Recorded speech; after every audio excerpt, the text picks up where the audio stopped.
Konkretni gapir, menga tegasan yo'qmi? Shuni ayt bo'ldi. Men tegaman deb o'tiribman endi. Xalq nima deydi? Oldin bunday jenang bilan zakonni ajrashib ol. Voy, kechirasiz deyman aka, sizni sansirab yuboribman. Endi qonuniy bo'lsin deyman-da. Endi men ham bir qizdagina gapman hali. Uyga sovchi jo'natib, qalin puli sut haqqa deganday. Men u bilan umuman qonuniy zakisim yo'q.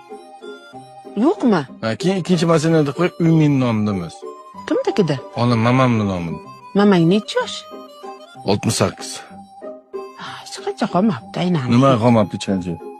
Endi mamangni 70 ga kirishi, uni yubileyini o'zim boshqa bo'laman. Salomat boshimni og'ritdim. Boshingdan o'zim aynan. Mamam boradi, gaplashasiz. Ha, men qara, demak boy. Nima deysan? Men endi mana jenangga o'xshab yetaklashib kelib o'tirib ketavermayman uyingga.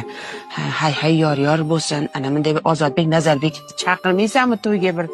Kechirasiz, yana sansirab yuboribman.